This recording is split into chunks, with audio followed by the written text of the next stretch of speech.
Hello, everybody, and welcome to the March Madness edition of Courtside with Christy and Gabe right here on the Her Hoop Stats Podcast Network. I am Christy Winter-Scott, joined as always by my guy, Gabe Ibrahim, who still has a glow about him because of what the Miami Hurricanes did in the women's ACC tournament.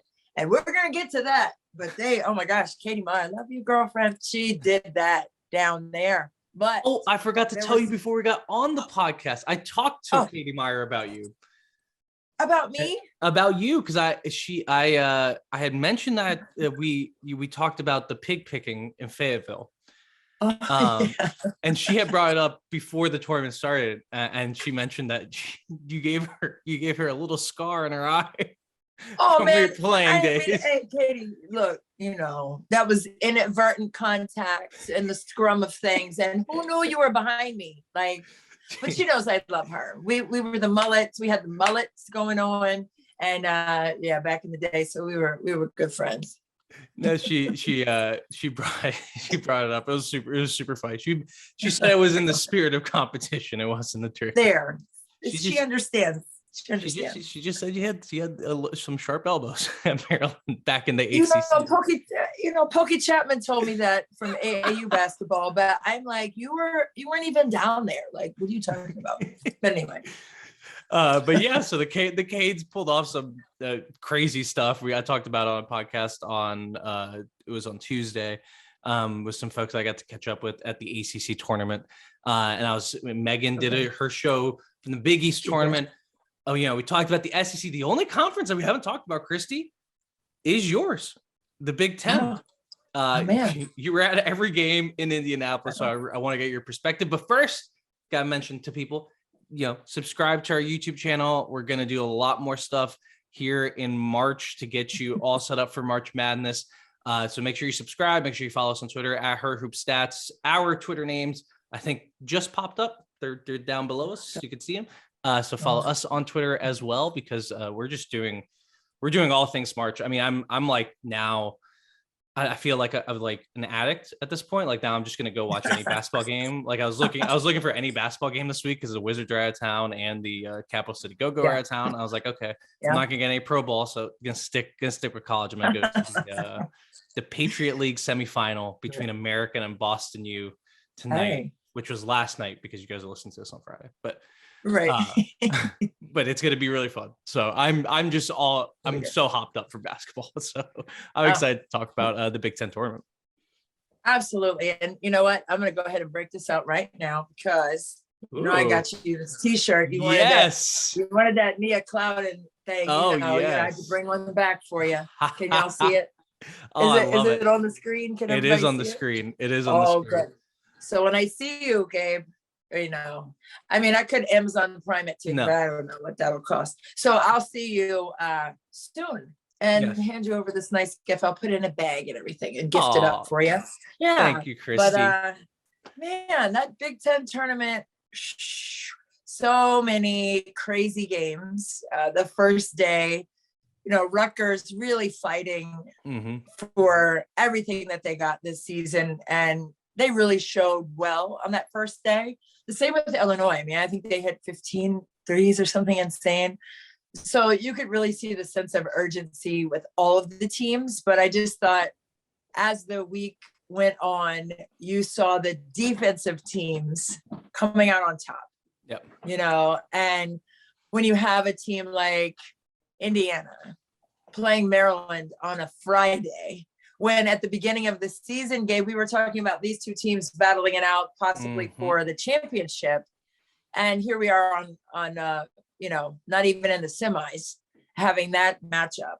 And for Indiana to go ahead and do what they did, I think, honestly, 4 games in 4 days, I think they ran out of steam, but credit Iowa for what they were able to do to understand that and take home the crown. So it was really intriguing, to watch the fight of the seniors who were out there. I think Northwestern gave up a good fight, but I think at the end of the day, you have to be able to have staunch defense, but you also have to be able to put the ball in the basket. And I think the teams that struggled had those lapses on the offensive side where they would get quality stops and boards, and they would come down the other side and would have 4 or 5 empty possessions that got them in a hole they couldn't recover from. And then, for Indiana, in that instance, in the championship game, you add in the fact that fatigue is a factor, even though you don't want to recognize it as a competitor. It is there in the back of your head. I mean, I know, when Maryland was in the ACC and we won back-to-back tournament titles, that third game, I wasn't thinking about fatigue. So, I mean, I don't know how much we didn't concentrate on it, but it was definitely a factor. It was definitely a factor. Yeah. Well, I think you can't think about it, right? Because if you start thinking about, I am tired, you're going to be more tired. So I think the best teams in these tournaments, and you look at any tournament, the teams who had to play those 4 games, who had to make it from the second round to the final, you had Miami do that, you had Kentucky do that, you had Indiana do that. Those teams just kind of put that to the back burner and said, we're just playing basketball. And honestly, I want to get your take on this. Like, I think it's going to be really beneficial, especially for Indiana, to have this run, because I mean, obviously getting to the championships is a great accomplishment. I'm saying from a fatigue, from a stamina perspective, this team has been hurt for a lot of the season. They've just in the last 2 weeks gotten fully healthy. And now to be able to go on this run where it's like you just have to dig deep, you have to get your body into shape. It's almost like a conditioning exercise here to get your body in shape for what's going to happen in the tournament. And then they have this week off to rest from that and get ready for the tournament. So I think it's really going to be beneficial for Indiana that they started as the 5 seed and made it to the championship. Do you agree with that? Yeah, no doubt. I mean, Indiana lost 4 of their last 5 games in the regular season. So they were definitely not trending in the proper direction, for any kind of March momentum. So for them to go into the tournament and get to the championship game and beat some really quality teams, top 10 teams on the way there. I mean, Mackenzie Holmes still didn't look like she was 100% in terms of her cardio. I mean, she was able to, I think she had 17 and 9 maybe against Maryland. I'm not sure of her rebounds, but I know she had 17. And she was, I mean, they needed all those. So it wasn't like she couldn't compete or looked injured or anything like that, but she's still rounding into form in terms of getting herself back with that knee injury.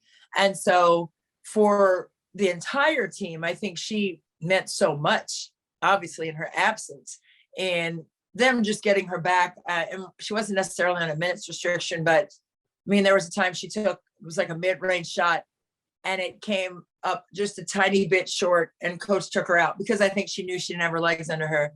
Yeah. And it was, she was fatigued. So it's just interesting to see how one player changes everything. No, and Monica Susano really took advantage of that, of Mackenzie Holmes not being all the way back yet. Because I agree with you. By the end of that championship game, she was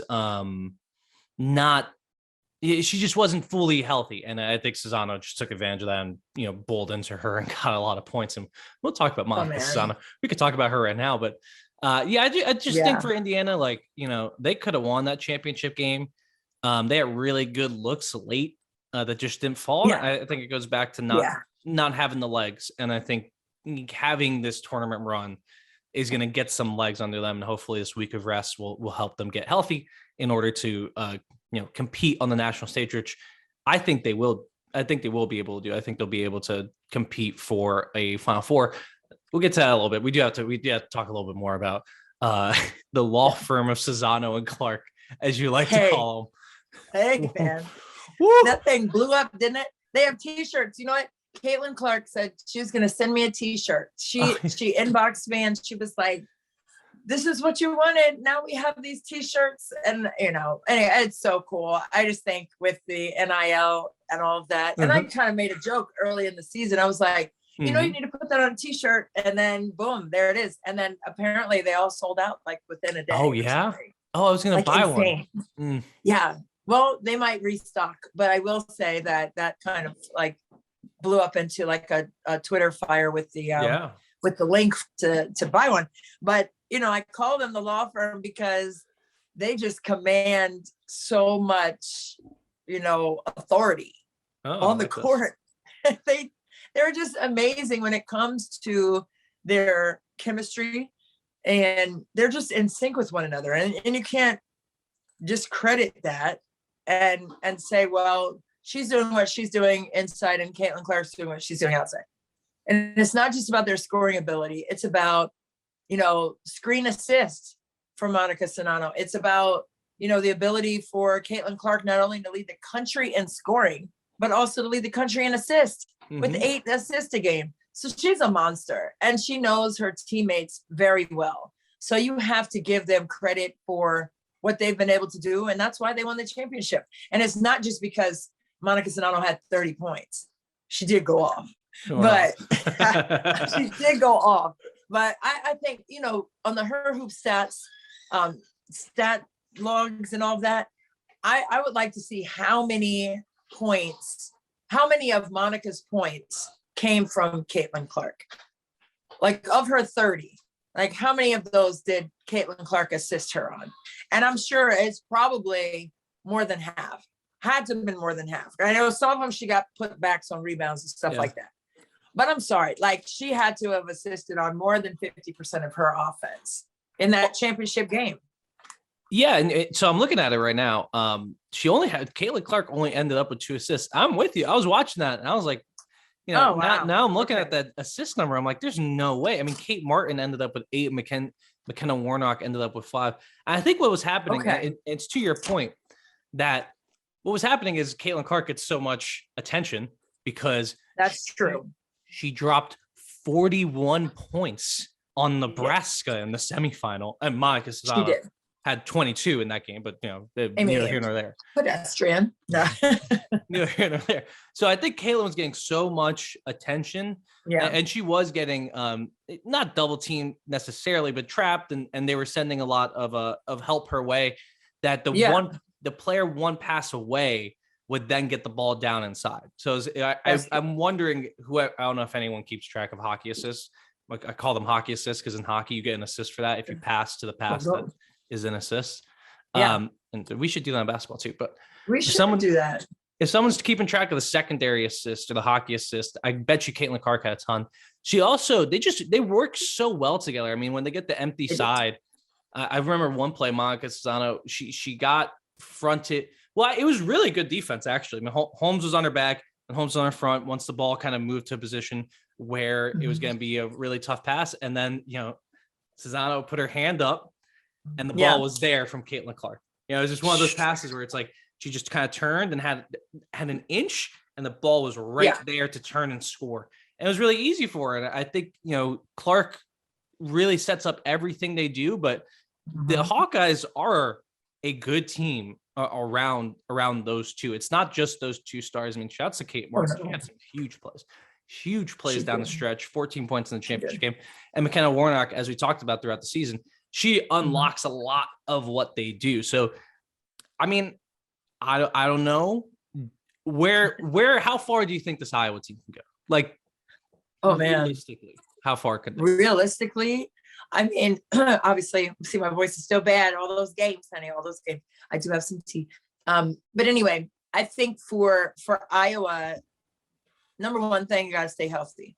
Yes. Number 2 thing, I think that they have improved as a defensive team from last year's team, although they still have a lot of the same player. They have the entire starting 5 back. So let's not get that twisted. Tome Taiwo off the bench has been really impactful for them.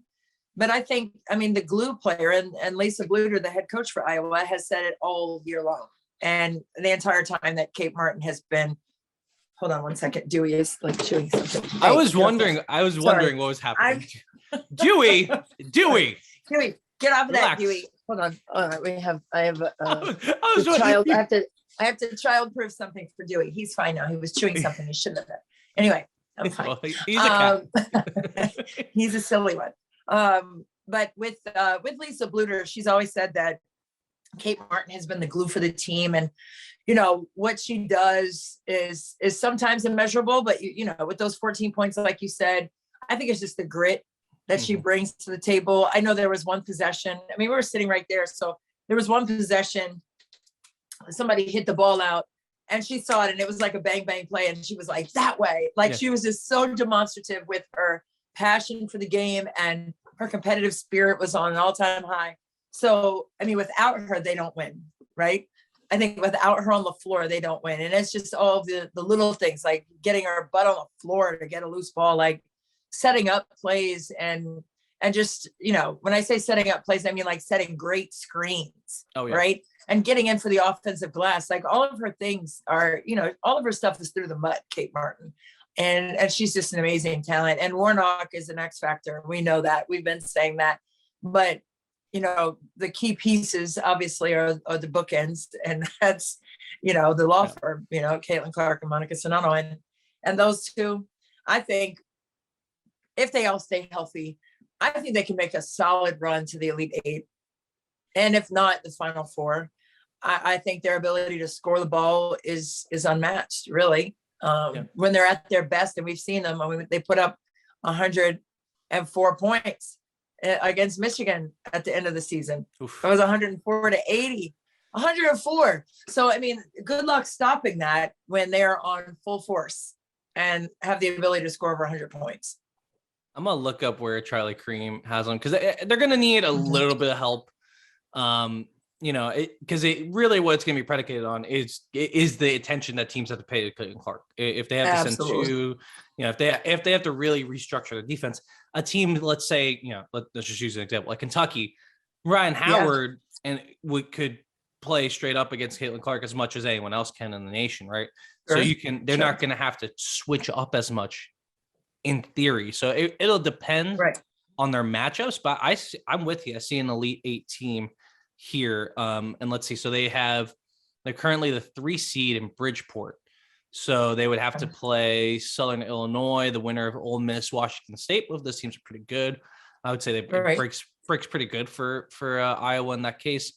Then they would have to go and play a little team named UConn.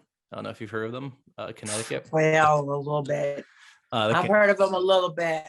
Hey, if we get another year of UConn, Iowa in the tournament, because last year was electric. It wasn't, the game didn't quite live up to the hype, but it was still a really, really good game between UConn and Iowa last year. So I would love to see that again. I don't think that's like the best matchup. Actually, maybe. I don't know. Look, it's March. Anything can happen, but it does seem like they have a good chance to get out to the second weekend of the tournament, and that'd be huge for Iowa.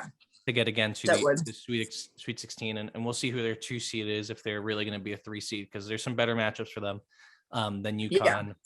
You know, I'm really, really excited to see where everyone gets placed. I know. I'm really excited. It's like I can't wait for that. I know, with a team like, we're sticking with the Big Ten, right? So I think with a team like Maryland and Michigan, both teams lost on Friday. Mm-hmm. And those are top 10 teams or top 15 teams. The Big Ten has 5 teams in the net top 25, right? 6 teams in the top 35. My thing is, how many teams get in for the Big Ten? Mm-hmm. I'm saying 8, and I'm going heavy because of who they have to play. I mean, strength of schedule, I think Maryland's at a 6 in terms of their strength of schedule. So I think that holds some weight. I think it'll just be interesting, not only where teams go, but what seeding they get and how many teams from the Big Ten go. How many do you think will go from the Big Ten? All right. So here's what I got. I made like a whole spreadsheet. This is at look at you. This is at like 1 a.m. after the ACC tournament quarterfinals. So maybe this was after the Miami game. I just couldn't sleep, between the band noise, like overstimulating me. And then obviously Miami going on the run of the century for the University of Miami basketball program. So I just did this. So bear with me if it's not wrong. So I have 5 locks. I'm going to put 6 locks. I think Nebraska is a lock. Ohio State, Iowa, Michigan, Maryland, Indiana, Nebraska, I think are all in. I mean, Nebraska's 23rd in net. I think they're a lock. Nebraska has to be a lock. So Nebraska's in. Then the 2 teams I have on the bubble are Northwestern and Michigan State. Yeah. I'd say Michigan State is probably out. Okay. Which is tough because they're just 70th in net.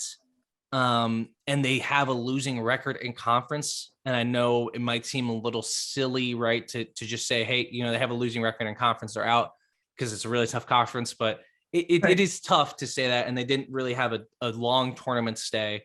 If they had scored one upset or looked particularly good against Ohio State, then we may talk about a different story. But with 70th in net rating, I'm not sure they have a good chance. Northwestern 64th in net rating. They could be in. Right now, they're on the first team out, according to Charlie Cream. That's going to be really tough. They're just staunchly on the bubble. Right. I would want to see them in, I think, because they're a fun team to watch in March, because you got to prepare so much for that Blizzard defense. And they played Iowa decently tough, but the final score was a 13-point game. So yeah, the committee may not look so kindly on that. I don't know. That's a tough one. That's where we're gonna have to be looking at their quadrant 1 and quadrant 2 wins and all that. It gets super complicated at some point. There are gonna be some people that are upset. We were talking about that before we started, Gabe. There are gonna be some upset people because the criteria is going to be crazy, especially this season with COVID, with injuries, with games played, not played. I mean, I wouldn't want to be on that committee just because of all the different factors that you have to go with. And I mean, I think every team, if you go down the list, like the top 25, for instance, every team has had a key injury. Mm-hmm. Every single team, sure. Every single team, whether it's a starter or a key player off the bench, every player. Green for Tennessee, and then Masonis for Maryland. Like, you've had injuries down the line, right? And then COVID, like, how many games did you get in? Did you get enough games in? Because some teams still this year didn't get enough games in. Or you didn't play a head-to-head with the team you had scheduled. Exactly. And you never made that game up. So I just think it's going to be really interesting to see if that criteria for the NCAA committee holds true for all teams. And I know it will, but I still think, every year there's a list of snubs, but I think there's going to be a longer list of snubs this year because it's going to be so hard to factor in all that stuff. And we're not even done yet. That's a crazy part, is like, we're not done with the AQ. So we're not done with the automatic qualifier. So, for example, Dayton loses in the A10 tournament. Well, now Dayton's probably getting in. Dayton's 44th in net rating. If we're comparing them to a team like Northwestern, they have as many wins in the quadrant 1. Quadrant 1 basically means the games against the top teams in the country. And there's some other definitions, like it goes down to, like, if you're on the road, that's a top 75. Mm-hmm. If you're at home, it's top 30. If you're on a neutral side, it's top 50. Well, I'm not going to get into all that. But they're good wins. Basically, they have as many good wins as Northwestern does. So a team like that loses in the A10 semifinal. Well, guess what? They're probably still in. So that takes one team off the bubble. So we're not close to done. The A-Sun could be a problem if FGCU goes down. I think Jacksonville State made it to the finals. They beat Liberty on a buzzer beater last night. So crazy. It was a crazy game. A really interesting play design actually on that little. It was simple, but it was a really cool play design for Jacksonville State. But Liberty was also on the bubble. I'm taking Liberty off the bubble now, but now it's like, if Jacksonville State wins that conference, the A-Sun, FGCU. What do you do? You got to keep FGCU, and they're 39th in that rating. They have one of the best players in the country, right? So it's like we're not done. We're not quite done at the moment of figuring out who's actually on the bubble. I said I have about 22 bubble teams, and I have about 27 locks to make it, and there's 13. So I had about 58 spots. Obviously one of those are going to be taken up by the Big Ten champion. There's a couple other champions that I have on my list of locked teams. So we're not quite done in figuring out what's going to happen on the bubble. And yeah, I'm with you. It is not an enviable position to be picking this year. No. But we'll see. We'll see what happens. I do think definitely the team from Nebraska up for the Big Ten has to be in. Northwestern has a decent case. If Western's a decent case, I think Michigan State's out. So we're talking 6 teams, maybe 7 for the Big Ten is the answer to your question. Yeah, no, I think it's going to be really intriguing, as I said, just to see what they balance and measure when it comes to putting teams on the line for the bracket. It's going to be fun to watch that. And I'll be over at Maryland for the reveal. They're having a big thing with their fans and boosters and everything like that. And it'll be on Big Ten Network, snippets of that. So that'll be fun to see, because I know I was there that year, maybe 4 or 5 years ago, when Maryland had like 2 or 3 losses and ended up, and they thought they were getting a 2 seed and ended up with the 3 seed. Oof. And everybody was like, wow, like, how does that happen? So they knew they were going to the tournament, right? Yeah. But then there was like the punch in the gut of a 3 seed that year. So, I'll be there for all the emotion and reactions to where they get placed. But I think Maryland may get a 5 seed. That's what I've heard and read and kind of seen. But it'll be interesting where Indiana gets placed as well, and Michigan. Those 3 teams, I'm really interested in seeing where they will go. Yeah, with Maryland. So Maryland got a little bit of help though. So Maryland right now I think Megan Gower had Maryland in her top 16, which came out on Monday. Right. Charlie Cream has them as a top 16 seed as well. So they would be hosting games right now if the ESPN bracketology came to fruition. I mean, they didn't have a bad showing at the tournament. They just only played one game, and a team that went on to the championship, and a team that I would say the voters seem to really respect. And let me see where Indiana is. I would say Indiana's probably, they have them at a 4 seed. It could be a 3 seed. But the thing is with Maryland is a lot of the teams on the 5 line, BYU, they didn't win their conference championship. Notre Dame lost to Miami. Virginia Tech got hurt in the ACC tournament, didn't go as far and didn't play as well as people expected because of those injuries. So you're looking across, and it's like, who's going to replace Maryland? Now we still have the Big 12 tournament, so things could change. There's plenty of good teams there that could overtake Maryland as a 4 seed, but I think there's a good chance that Maryland hosts games. Selfishly, that's what I want for us. That's what I want too. I want that too. So we could go to the basketball games. Get down the street. It's just right down the street for us. Yeah, but I see some great teams. I think they should be in there. I mean, they're 14th in net. The stats love them. They got hurt. What's your feeling though on where this team is? Because we had a lot of conversations about Maryland. Yeah. And just where they are as a team. And there's a lot of injuries that factor into this, but now we can't really care about the injuries, right? We have to just kind of say like, hey, it's time to show up. So what's your read on where this team's at? I mean, and watching them in that Indiana game, it's just clearly not smooth offensively. And there were some shots where I was like, wow, whoa, what was that? What happened? What were you looking for in that particular play? And the way that Indiana defended them was perfect as well.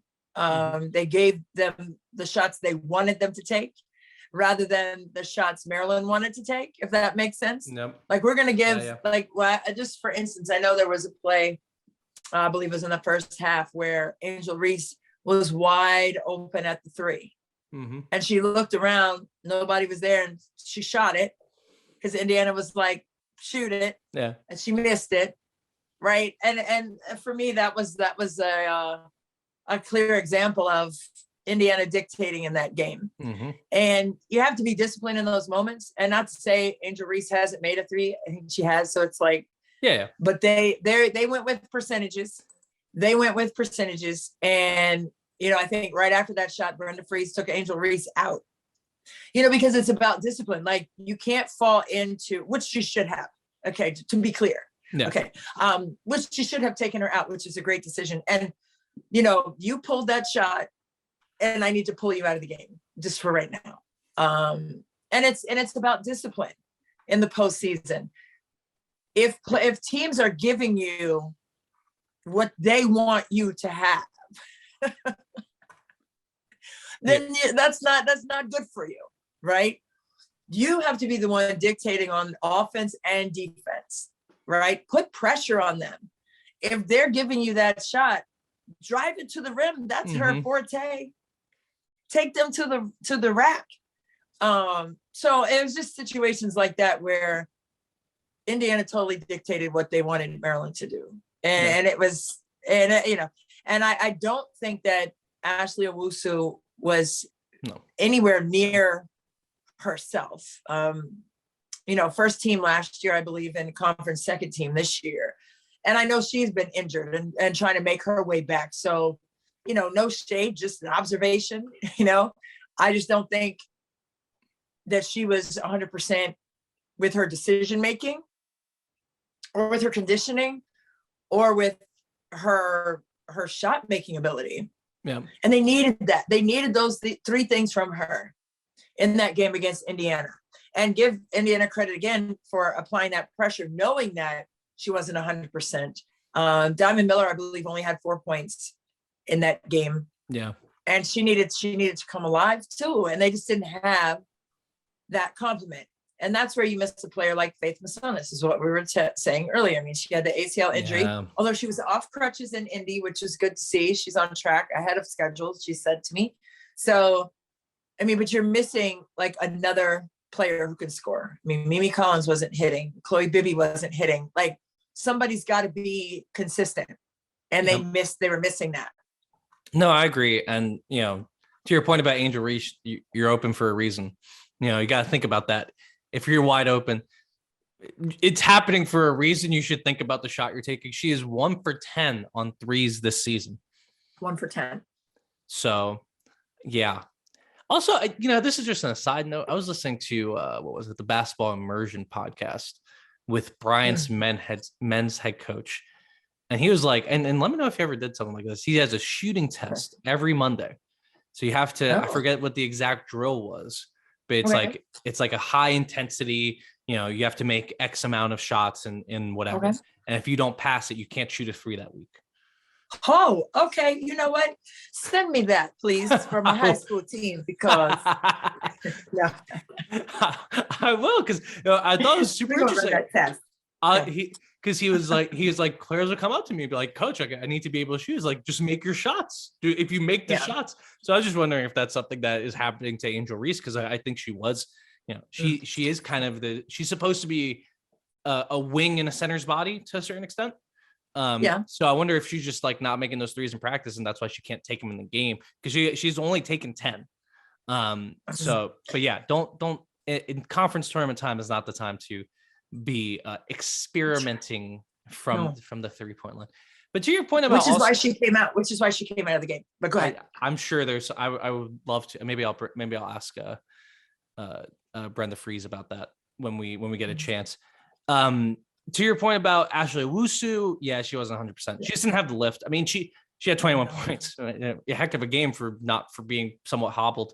But she didn't have the lift. She just doesn't seem comfortable on her feet yet. Right? Like she just doesn't have those those little like boom boom moves that we saw so early in the season. She didn't have just that change of direction, this very slight change of direction that she does better than anyone else in the country. I didn't think that was there, right? No, it wasn't there. And I wanted so desperately to call out a woo woo, but I couldn't. She didn't have any woo woo moments. She did have 21, like you said, and they were solid. But when you know what you've seen from her before, like statistics aside, and I think it's rhythm based and performance based, and I know performance is kind of statistical, but I think when that when she has that bounce and, like you said, the change of direction and the quickness that was missing, that pop in her step was missing. It was missing. But I love, and this is no shade. We're just watching and observing and telling you our opinions. So this is in no way like etched in stone, but that's just, I know she's tighter with her game than what she displayed in that one game in the Big Ten tournament.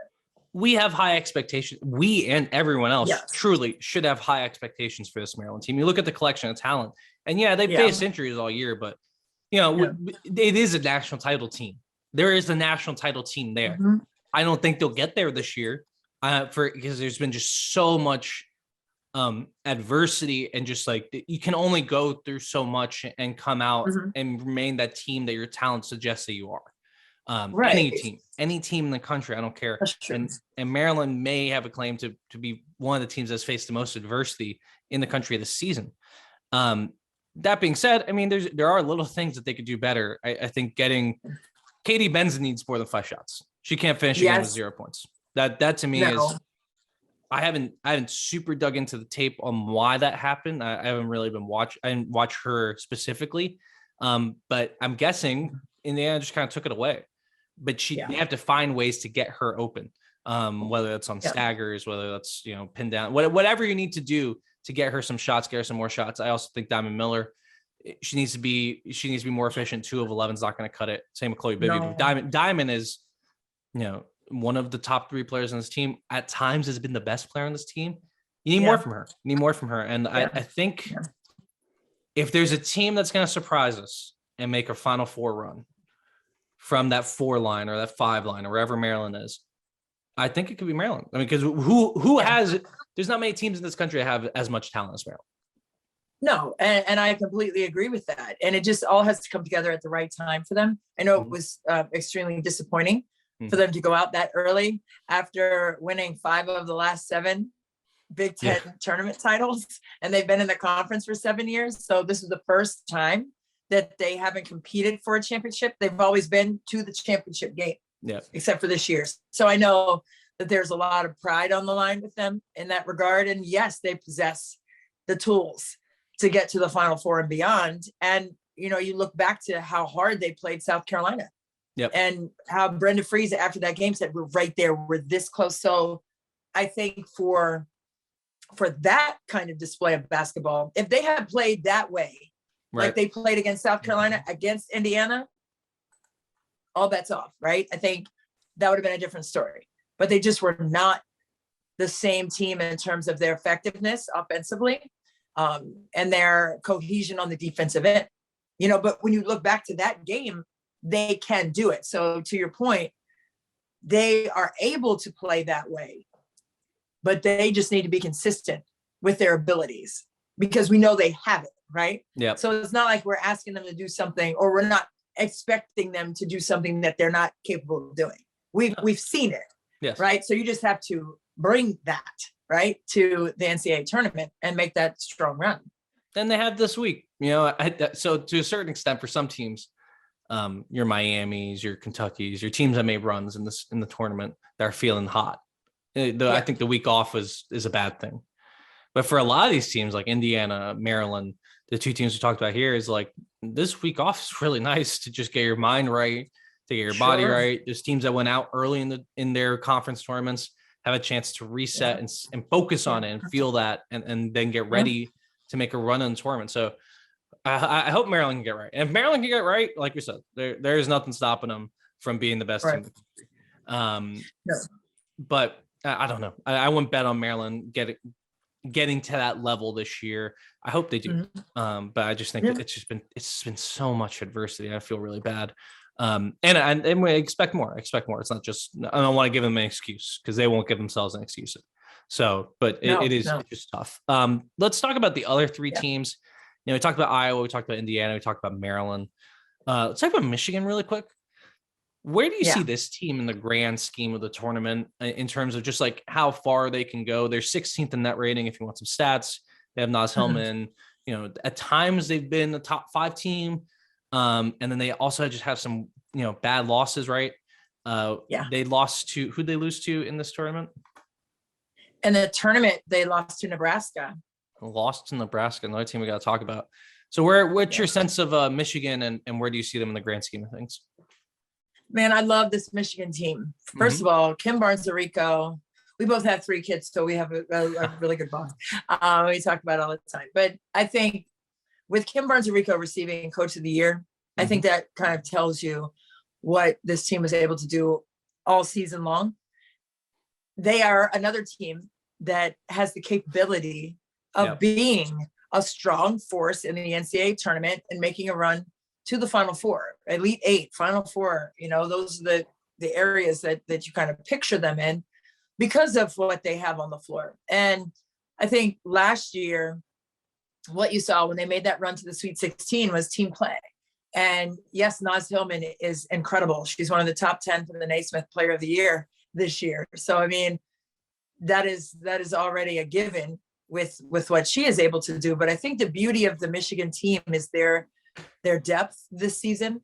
I think Layla Filia, the freshman, who has come in and just every single game just evolved and developed into this monster. And her confidence is continuing to elevate. Naz Hillman is in her ear during games, and I love it. It's a beautiful thing to watch.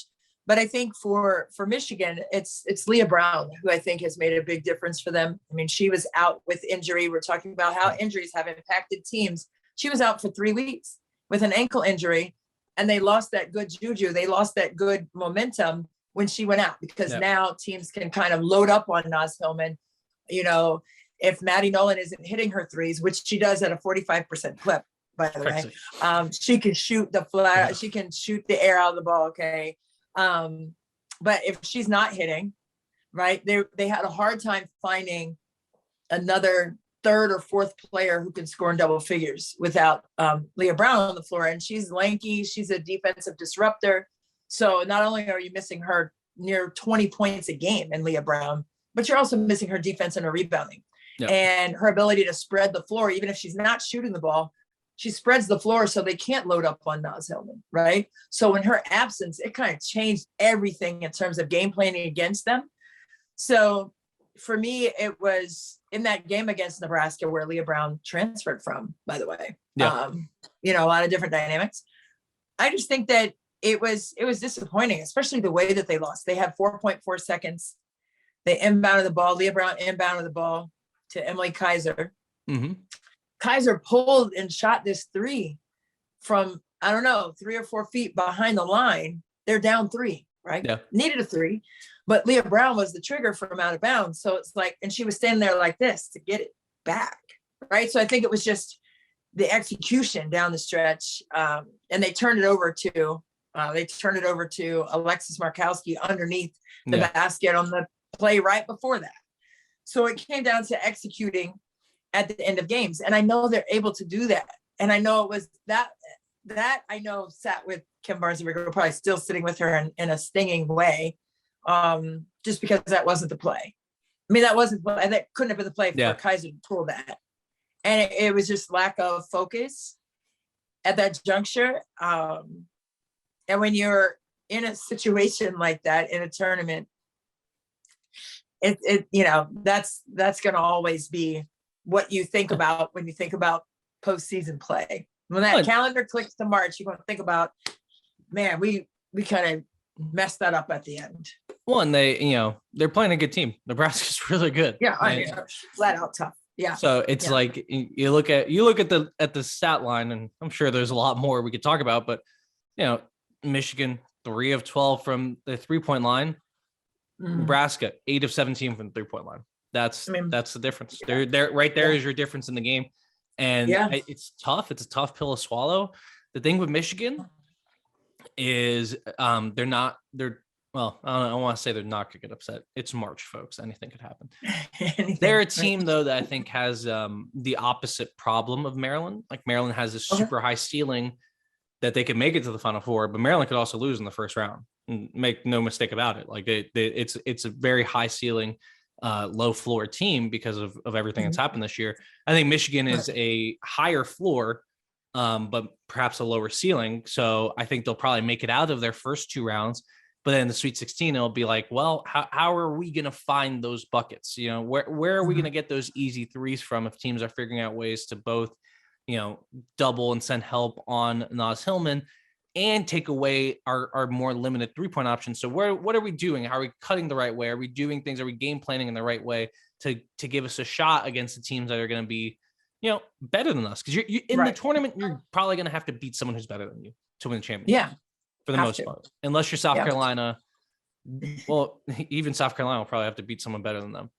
Actually, Yeah. there's no one. Well, that's a different conversation. Different conversation. But like Michigan, they're gonna have to rise above and beat, you know, a 2 seed or a 1 seed or whoever to get to where they end up want to be. And I need to see more the game plan for it.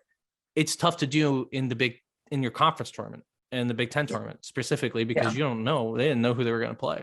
They didn't know if they were going to play Nebraska. I mean, they had a decent idea that they were going to play Nebraska, but you know, it is more difficult, I think, to do that in the conference tournament. So Kim Barnes-Rico will have a better chance to do it in the NCAA tournament, and we'll see what happens. I would peg them more as a Sweet 16 team than a the Final Four potential team, but they're certainly, I think, a good bet to make the Sweet 16.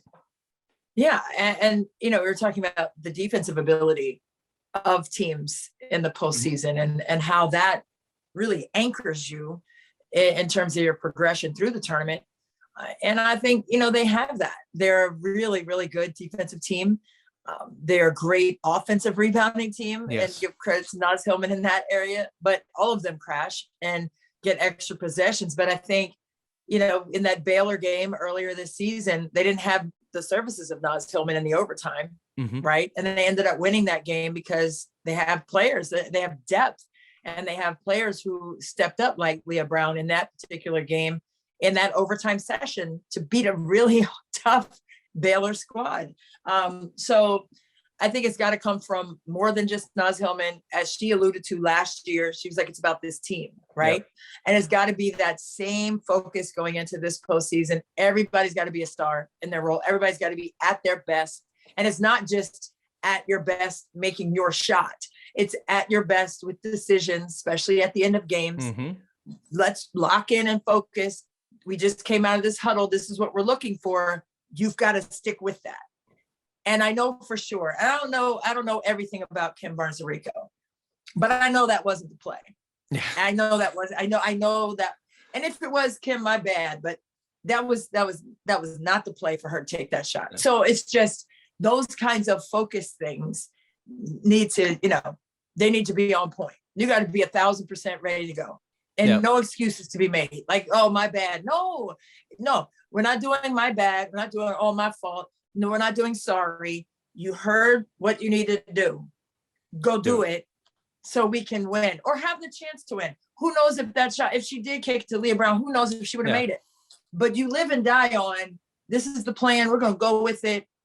And that needs to go, right? You need to run that play. You can live with it if you run the play and you lose. I feel like it's much tougher to like turn the ball over or not run the play or do something different. Okay, we're getting long in the tooth here for this podcast. I do want to talk about Nebraska. I think Nebraska has Cinderella potential. I'm telling you folks, Nebraska, right? They just shoot the ball, and if you can shoot the ball like Jazz Shelley and Ashley Scoggin can, you got a chance. Those two take over 5 threes a game and make over 40% of them. Look, I don't care. Honestly, I'm not sure I care about what else you do. And they're really good on the defensive glass. They play really strong defense. They are a tough team. But I don't really care about what else you do. If you can shoot the ball like that, you got a chance in March because that's how it is, right? You just have 2 good games and suddenly you're in the Sweet 16. You have 1 more, you're in the Elite 8. So I think Nebraska might be my Cinderella pick. We'll have to see how we'll check the brackets when they come out on Sunday. But I really, really like Nebraska. Yeah, no, I love them. They are so balanced. And while you're talking about that 3-point shooting prowess, listen, Alexis Markowski is a problem. Yeah, you hear me? She's the freshman of the year in the Big Ten, but she is a stop and pop machine. Like she's not just a killer down in the paint. She has lift and efficiency from the 3-point line and pick and pop situations where she just rises back and knocks it in. So if you play the drive on that action, she's going to kill you. And I just think that she has this incredible motor about her. Yep. And Amy Williams has said she just wants to win. Like she came into my office, we were watching film. She was like, I don't care what you need from me. I just want to win. Like, I don't care. And so that's the attitude that she's bringing to the table. And it's just infectious, especially when you have a player like Jazz Shelley, who I love. And she has been, she needs to be mentioned more, I think, in top guards in the Big Ten. I know that, Veronica Burton too. Those two players, like Veronica Burton's at Northwestern, and she doesn't get the respect, I think, nationally, as she should. And the same with Jazz Shelley in that regard. I think Jazz Shelley is an incredible talent just across the board, not just with her ability to score threes, but she is so nonchalant and effortless with her playmaking ability that I marveled at that. Like, I'm looking at her and I'm like, is she sweating? Like, she's just like out there, like whatever. And like making these just effortless passes. I'm like, how did you even see that? Like, she has a survey gene about her that not a lot of people recognize. And if they do recognize it, they don't respect it enough. I mean, I think Amy Williams has a really great team, and they play hard. They fight for everything, and they never quit.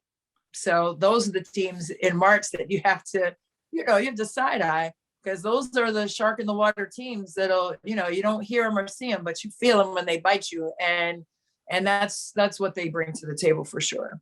No, I agree. Jazz Shelley has like 66,000 followers on TikTok. That's neither here nor there. Wow. I just saw that yesterday. I was like, wow, that's a lot. Wait, is she doing like dances, or is she doing cooking, or I saw her basketball. She posted a video about her basketball. So I mean, okay. My TikTok feed is specifically tailored for basketball. So maybe that's all I got. I don't know. I just thought, I found it interesting. Good. And Nebraska getting a huge TikTok star. All right, one last team I think we need to bring up, and then obviously we have to talk about the Canes. I've gone most of this podcast without talking about the Canes. That's okay.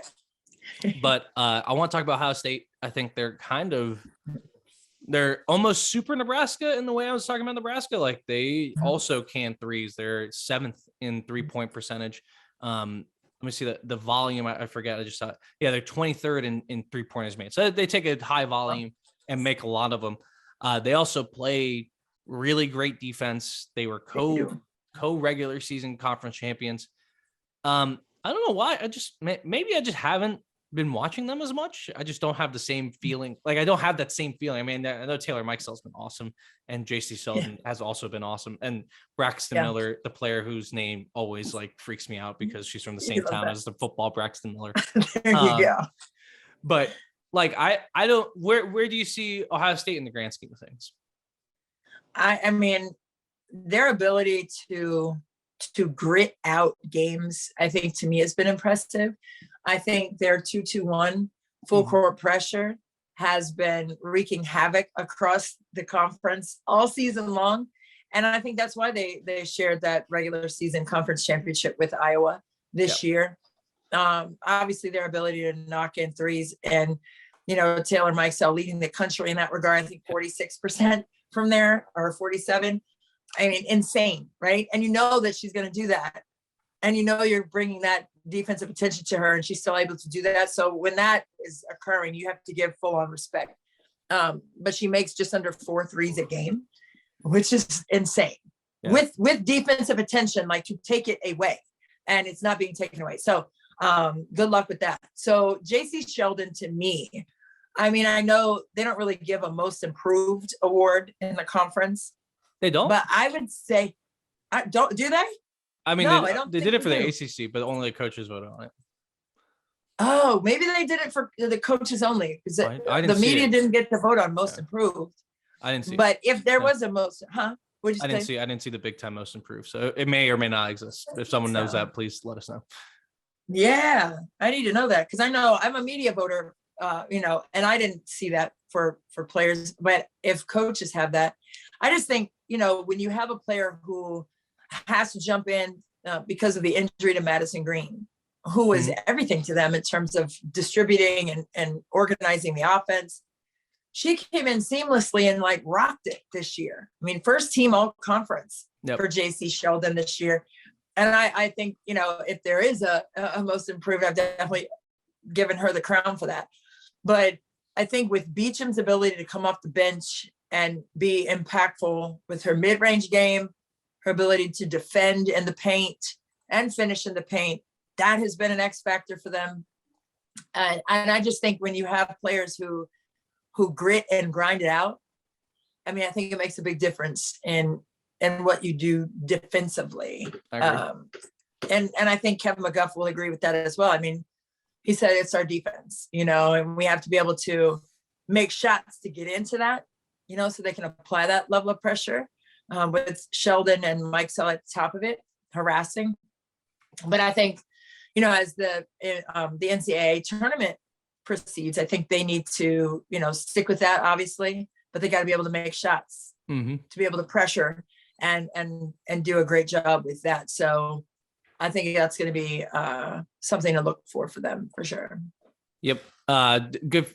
I'm excited. Although I just saw the bracket and they are in the 6th line in Tennessee's home region, and Tennessee's a beatable team. But they play Missouri State, and Missouri State is really, really good. So that is not the matchup I would want if I was Ohio State. So we will see where they end up in the bracket. And sorry to Northwestern, we're gonna move on because there's other things to talk about.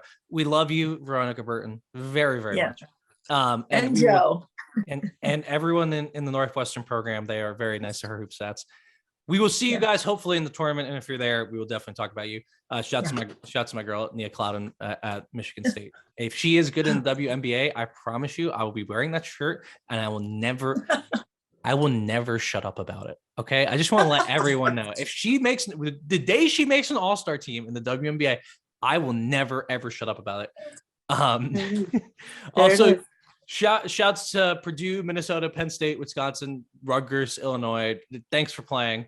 We will see you guys next year. All right, let's talk about a few more things now before we move on. And head on to Selection Sunday, which is this Sunday. It's no longer Selection Sunday. It's just this Sunday. So we're gonna get. We have to talk about. Let's talk about Miami. It's been too long. We have to. Miami, I just put a video out on our YouTube channel, which I hope you're watching this on our YouTube channel, and it's probably a related video somewhere. Miami pulls off one of the greatest upsets I've ever seen. Destiny Harden goes on her own 15-0 run in the last 4 minutes of the game to beat Louisville. I've never seen something like that. I asked Beth Mowens if she saw something like that. I asked Debbie Antonelli if she saw something like that. I asked pretty much everyone I get my hands on at the tournament if they had seen something like that, and everyone's like, no, we've never seen something like that. Right. I've relived it, and I've had a lot of thoughts on it. Did you get to see how did you ingest that at all? Were they talking about the Big Ten tournament? Yes, all the upsets that were occurring, absolutely. I think with Miami, I was like, man, I know Gabe is like losing his collective mind right now because I knew you were down there. I was trying so hard to like be a calm, because I'm not a calm person. Anyone who knows me, I'm not calm. I'm not a calm. That's not something. I was trying so hard to be like professional, and everyone else around me was freaking out. And so like there was an NC State Ernie, I forgot his last name. He does radio in the Raleigh area, so he was there for NC State, and he was like fist pumping and yelling because he didn't want to play Louisville, so he was going crazy. And I'm sitting there like, I have to be calm. But then, you know, as soon as she hit the shot, I was like, oh, right. Insane. Crazy game for Miami. Absolutely wonderful. My question is, do you think Louisville is still a 1 seed? Because they're on the 1 line still, according to ESPN's bracketology. Megan Gower also has them as a 1 seed. But I could see Baylor really is the team that could overtake them if they win the Big 10, the Big 12 in convincing fashion. That's a tough question. And you know, all questions from you to me are tough, but that one is super tough. It's a tough question. Yes, it is. And you know, and you could say the same for South Carolina with Kentucky upsetting them in the championship game on the buzzer beater. So, we'll get to that. We will. And I think, you know, you have to look at the full body of work. Yeah. And no shade to Miami, but Louisville was not supposed to lose, you know. That's right. And I know that kind of changes the dynamic for many things in terms of seeding and decisions in the NCAA tournament bracket. Do they still get a 1 seed? I think no. Okay. I think no. I think that loss puts them on the 2 line. And not to say they won't get to the Final Four. They could still get there. Trust and believe, especially with, they have something in their craw. They're upset about losing. So now that's what Katie Meyer said after the game. She was like, I think this is going to push them to the Final Four now because they're going to be mad about that. But there we go. See me and Katie. See how and Katie. But I just think that it's bumped them to 2. It's bumped them to the 2 line. I think Baylor has a bit of work. Baylor has a bit of work to do to just get to. They have to win the title. I think in the Big 12. They have to beat Oklahoma too. They have to show that they can beat Oklahoma, a team that swept them. I think Em Adler, I forget, it was Em or Mitch on our podcast on Tuesday brought that up.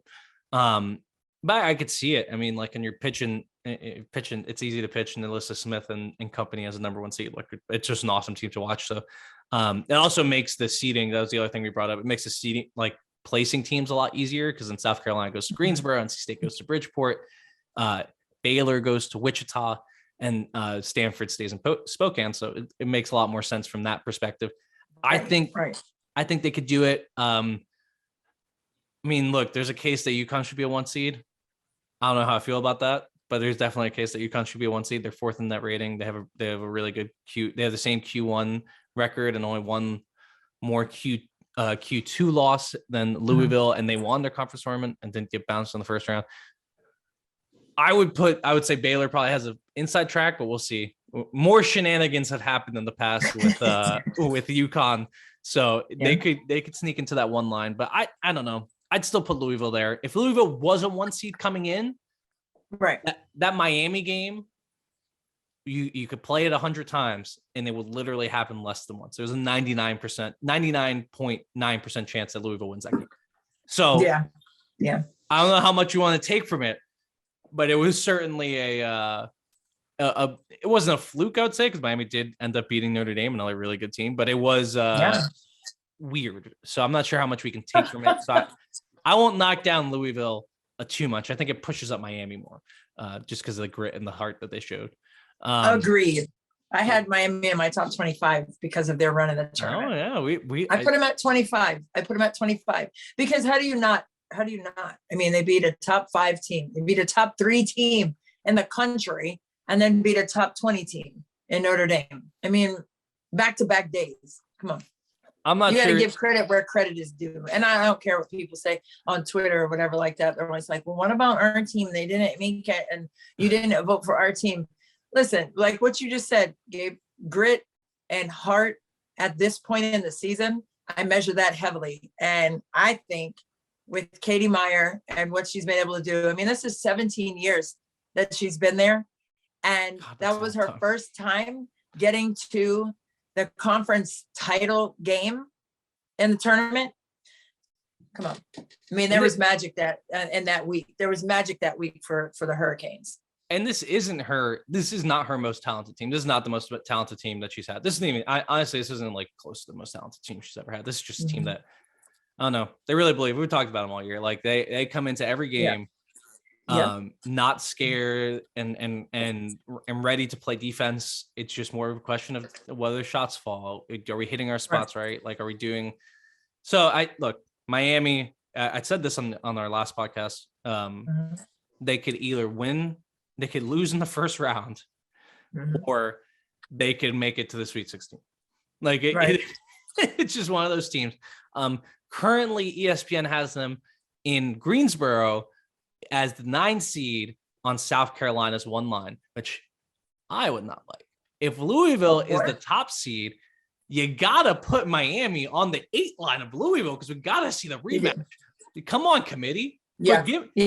Give me some entertainment. Give me some entertainment.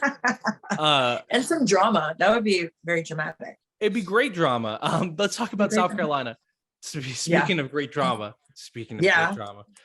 We had the live reaction to that on the Tuesday podcast. What a game. What a run from Kentucky. You know, they have the best player in the country in Ryan. Well, best senior in the country, I guess. Best senior in the country in Ryan Howard. One of the best players in the country. And they had a team that it should have made sense all season, but it didn't. And now they've just decided to never miss a shot again. They're just not going to ever miss. And they win the SEC over what we were calling, the death machine, Right. the South Carolina Gamecocks. What, how, who, why? I have no explanation. I don't have any explanations here. It's March, folks. It's March. They've won 10 straight games though.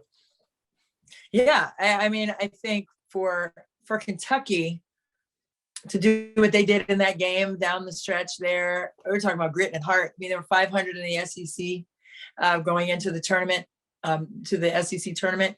And for them to have that kind of focus, that's what we were talking about, right? Mm-hmm. To be able to execute at the end of games. And I think it's on the Her Hoop Stats Instagram page, the diagram of that play by Kyra Elsley, who it was just perfectly explained in the huddle, and it was perfectly executed by the players. And that doesn't always happen, unfortunately. As a coach, I've seen it. But also as a player, I've seen it. Like, that's not what she said. Like, I'm supposed to be right here. And then the play breaks down somehow because one piece of the action is not focused. And it's a house of cards. So, I mean, I've seen it from both sides. So for them to come out of that huddle and for them to take that diagram on the whiteboard and apply it in that moment to get that win and that title, it was beautiful. It was stunning. It was just great. Yeah, it was stunning. I was so happy for them. It was because all season, I don't know, like it just seemed like they were stuck in the mud and they didn't know how to play with each other. Maybe that's what's come together. And the shooting has been unreal. In the last 3 games in the tournament, they shot 47%, 50%, and 42% from 3. Wow. And then they were from 3. And they were canning everything. I mean, look, some things happen in March that you'll need to explain. Now the other question that you had, and I think it's a fair question. Is South Carolina still the number 1 overall seed? Yeah. See, I had asked you that earlier. So you want me to answer? I can. I think we both said yes on that. Right? Do we both say yes on that? We both said yes. It goes back to my thing with Maryland seeding and Louisville seeding. It's like the teams below them, like you can't. They beat all the teams below them, right? So they beat NC State, they beat Stanford. Hey, maybe you could say that Stanford game was at home. Maybe you could say North Carolina State's been changed since that game was so early in the season. But I don't think you can take South Carolina off that number 1, that the pedestal that they were on after losing to one of these teams that got super hot in March. I mean, it's still March. Maybe I'm a little bit more concerned about them, but I don't know. I just can't do it. I can't see what I saw in the regular season and then see one game and decide, okay, suddenly they're not the number 1 team in the country. I just think they have to be, right? Yeah. And I think that's what happened when they lost to Missouri, early. And it's like, well, they're the number 1 team. And then, you have to do the voting that very next Monday. And it's like, they're still number 1. So I think that's that kind of notion factors in. And again, I mean, late game execution or lack thereof. Okay. For South Carolina, I mean, Aaliyah Boston missed the chippy on the other side. Okay. And then come back down and you fall back on the line instead of hedging up in an action where they were baiting you to help off that stuff, the pick and roll off the handoff. They were baiting you in to help, took the bait. And then now you have a 3-point shot at the top, wide open. I mean, it was just a perfectly executed play by Kentucky, but, defensively, I mean, I don't know what else you could have done to have Boston kind of stay attached to the 3-point line, the way they were shooting threes down the stretch, but you want to protect the rim and she's a rim protector. So instinctively she's going to drop. Yeah. She's going to help deep and just wasn't there in time to contest that last shot. So it's just a tough way to go out of the tournament, especially thinking how they went out of the Final Four last year in the same kind of devastating way at the end of the game. You know, that stinks. That's all. No, and they have that's to, just tough. you know, it's more concerning, I think, from that perspective than the game perspective. You know, because this is a few times now where they've been in that stage, they've been on that game and they couldn't finish. And obviously this team is capable of it. It's just doing it, right? Like, you have to do it in order for me to believe in it.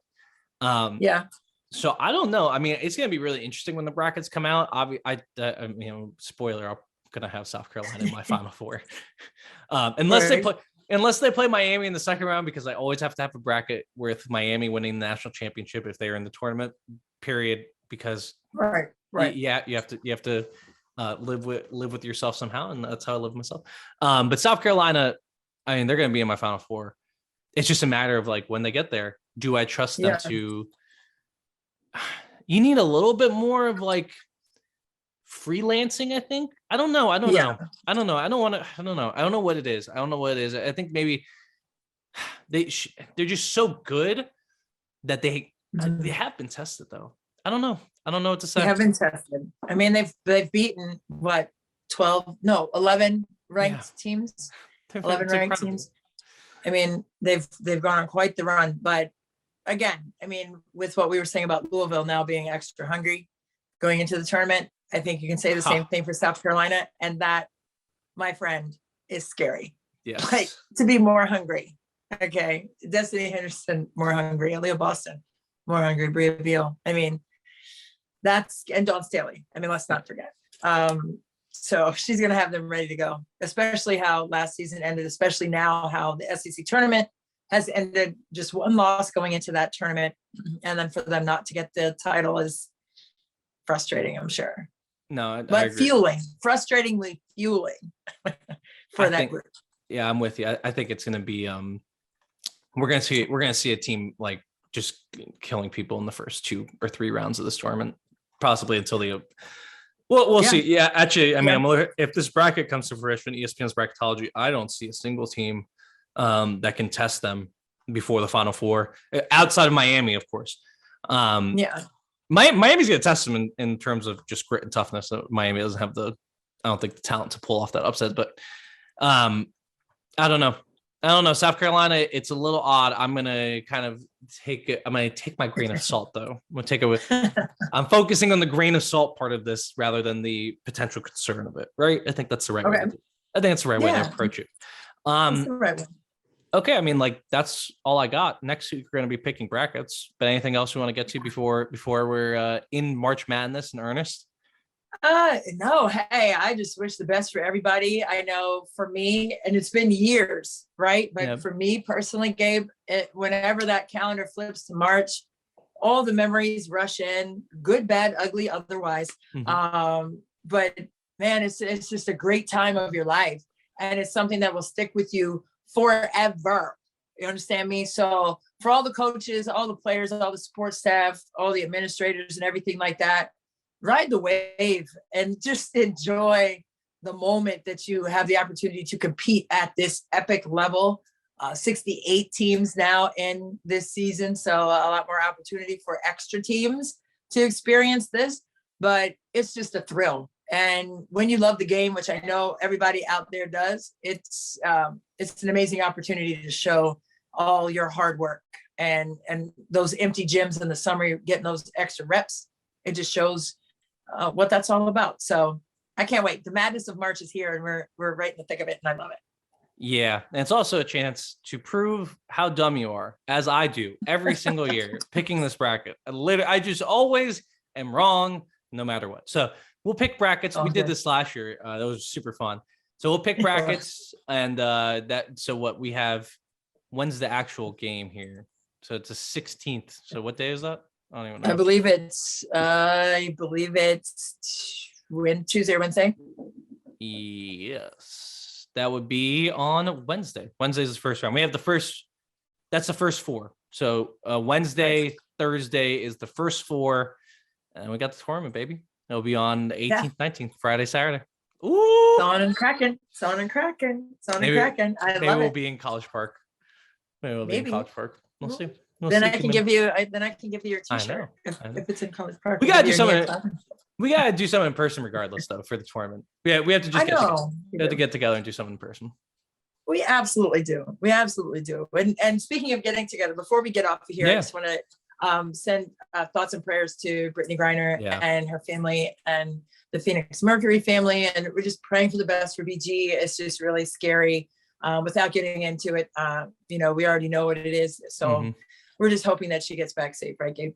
Yeah, no, that's 100. I mean, I didn't want to, we didn't talk about it before because that's what the family wishes. And I think it's the right thing to do. So we haven't really focused in on it, but she's obviously at the forefront of our minds, like every morning when we wake up. So just hoping that everything gets resolved in a quick, easy manner and BG can get home safely.